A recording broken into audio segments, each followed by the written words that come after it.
السلام عليكم ليكيب. بدون إطالة، اليوم جبنا لكم تصريحات مدرب الأهلي المصري مع حارس مرمى الشناوي واش قالوا على الاتحاد العاصمة وكأس السوبر. خاوتي شوفوا أكدوا على التواضع. نبدأ خوتي مع المدرب. مواجهة اتحاد العاصمة الجزائري صعبة، خاصة أنها بطولة من لقاء واحد، والأهلي لا يفكر إلا في الفوز، واللاعبون سوف يبذلون كل ما لديهم من أجل حصد اللقب وإسعاد الجماهير. سعداء بإقامة مباراة سوبر إفريقي في المملكة العربية السعودية، خاصة أن الأهلي يملك ظهيرا جماهيريا كبيرا، سيكون لديه دور مهم في تحفيز اللاعبين خلال اللقاء. خوتي هذه حقيقة، عندهم جماهير كبيرة في السعودية، بالخصوص في السعودية. خوتي سعيد للغاية بالتعاقدات التي قمنا بها إلى جانب اللاعبين المتواجدين بالقائمة، ولدينا مجموعة مميزة وقادرة على تحقيق ما نطمح إليه في كل البطولات. طريقة الكلام خوتي والتواضع، على بالو بلي اتحاد العاصمة مايش زعيم قارة ولين مايش خصم يستهان به. هذه هي خوتي اللي حاب نقولها لكم. نروحوا أيضا لتصريح الشناوي. واش قال محمد الشناوي؟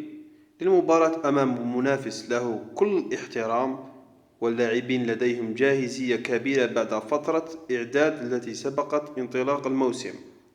شوفوا خوتي كيفاش صرح، كل الاحترام، على بالو بالاتحاد العاصمة فريق محترم وذو حضارة.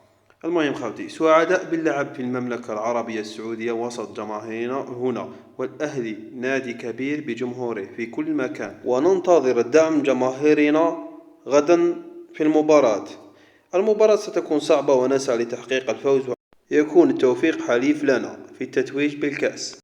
شفتوا خوتي التواضع؟ مع كل علم دايث بطولات رابطة أبطال إفريقيا، عنده تواضع كبير ما شاء الله. كون احنا عندنا دايما على باليش كأس خباطو ياكلك كارثة. المهم خوتي لا يهم، نكملوا واش قال. تعودنا أن نسعى للفوز باللقب وما يزيد من صعوبة المهمة، إنها بطولة من مباراة واحدة، ونسعى إلى الفوز بها ومواصلة مسيرة البطولات. شفتوا خوتي تصريحات واحد كيكون شابع من البطولات، هذه هي يكون النتيجة. تصريحات مستوى احترافي. احنا داي كاس خباطو كما قلنا من قبيله ياكلك.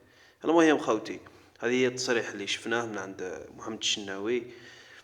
كل التوفيق، مباراة ان شاء الله تكون روح رياضية وتكون مباراة قمة ان شاء الله. وما زال عندي امل خوتي بالاتحاد العاصمة راح تتوج بهذا اللقب ان شاء الله، ان شاء الله خوتي.